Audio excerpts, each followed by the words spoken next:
दोस्तों, मैं कृष्ण मोहन एक बार फिर आप सब बच्चों के सामने।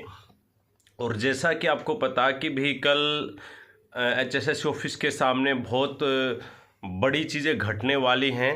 और आज इस वीडियो में हम डिस्कशन करेंगे कि भी आखिर में हरियाणा सरकार चाहती क्या है, सरकार क्या चाहती है और कमीशन क्या चाहता है, और बच्चों के दिमाग में क्या दुविधाएं हैं, सॉल्यूशंस क्या हो सकते हैं। तो एक बार वीडियो में आगे बढ़ने से पहले चैनल को ज़रूर सब्सक्राइब कर लो। देखो, सबसे पहले तो अगर हम सरकार की देखें ना कि सरकार चाहती क्या है, तो सबको पता है कि सरकार सिर्फ वोट चाहती है और वोटों के लिए वो कुछ भी करेंगे। उसके लिए चाहे उनको किसी का शोषण करना पड़े या फिर किसी को कुछ भी फ्री में देना पड़े या फिर जो भी एज पर मतलब कि जो वो कर सकते हैं वो लोग वो करेंगे। अब सबसे बड़ा मुद्दा ये है कि भी हाई कोर्ट के आदेश के बाद भाई कमीशन का जो इंटरनल जो मीटिंग्स हुई हैं उसका रिजल्ट कंक्लूजन यही निकला कि भाई सुप्रीम कोर्ट में 5 नंबर के लिए नहीं जाना चाहिए। क्योंकि अगर सुप्रीम कोर्ट में गए ना 5 नंबर के लिए, तो आप ये देखो जो ग्रुप डी की जो रिमेनिंग जो अभी बची हुई जो भर्तियां हैं, जो पोस्टें बची हुई हैं, वो रुक जाएंगी यहीं की यहीं। टीजीटी की भर्ती रुक जाएगी और बाकी अन्य भर्तियों के ऊपर भी फर्क पड़ेगा। दूसरा, सुप्रीम कोर्ट में जाने के बाद ये कोई डिफाइन नहीं कर सकता कि भी फैसला 2 दिन में आ जाएगा, 2 महीने में आ जाएगा या 1 साल में आएगा। बस सरकार के पास एक चीज़ रहेगा आपको बोलने के लिए कि हमने आपकी लड़ाई लड़ी है और हम चाहते हैं कि भी आपको 5 नंबर मिले।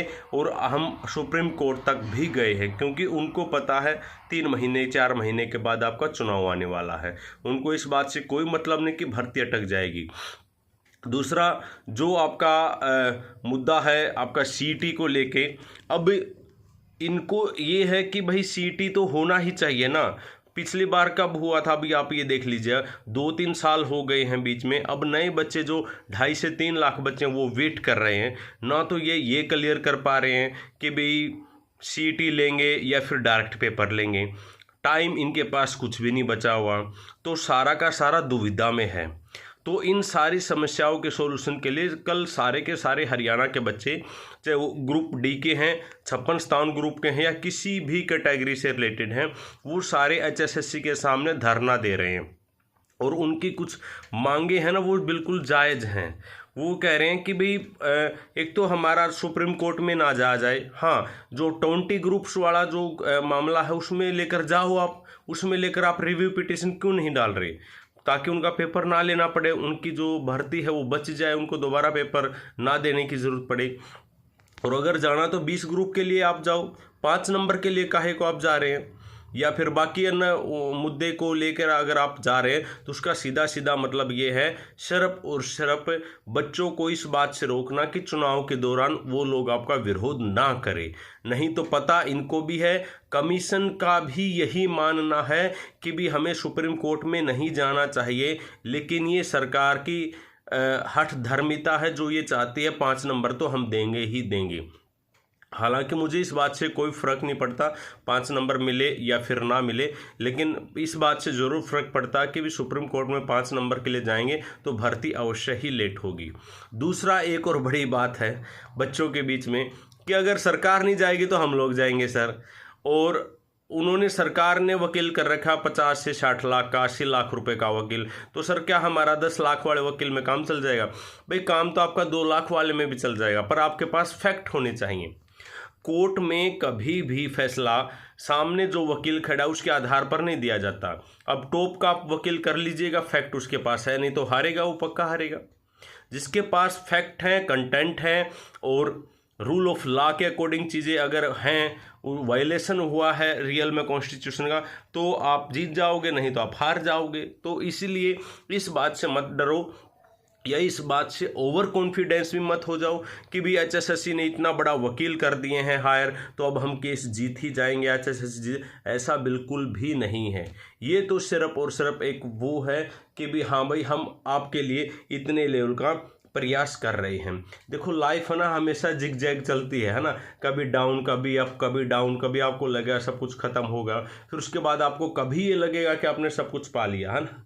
तो इसलिए जब डाउन जाए तब भी नहीं घबराना है, टॉप पे जाए तब भी आपको और कॉन्फिडेंस में नहीं होना है। अब आप लोगों को कुछ डाउन फील हो रहा होगा कि भी सरकार क्या करेगी क्या नहीं करेगी, वो तो उन लोगों का काम है। जो लिखा हुआ है, जो चीज़ें होनी है वो होती चली जाएंगी, लेकिन आपने अपने प्रयास में अगर कमी छोड़ दिया तो जो आपको मिलना था वो मिल नहीं पाएगा।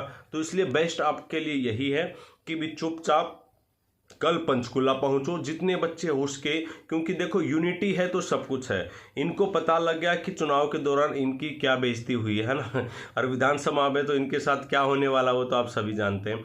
तो पंचकुला सब बच्चे ज़्यादा से ज़्यादा संख्या में पहुँचे।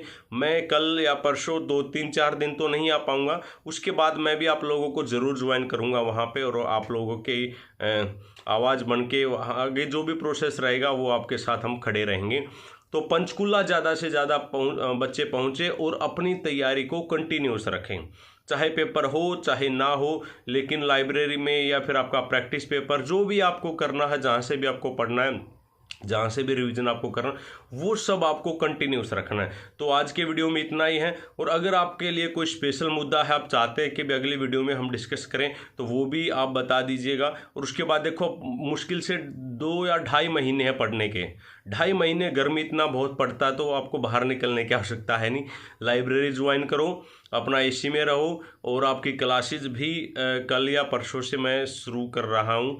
शाम के टाइम पे 1.5-2 घंटा हम फ्री में पढ़ेंगे, बिल्कुल बिना किसी फीस के। तो जो आप बोलोगे वही पढ़ेंगे। एग्रीकल्चर बोलोगे, एग्रीकल्चर की क्लास होगी, आईपीसी सीआरपीसी की महत्वपूर्ण क्वेश्चनों की क्लास होगी, ऐप में तो चल ही रहा है। उसके बाद नेशनल जीके का, हरियाणा जीके का, तो एज पर योर शेड्यूल हम उन चीज़ों को कवर करते हुए चलेंगे। तो पढ़ते रहिएगा और आगे बढ़ते रहिएगा। Thank you, bye.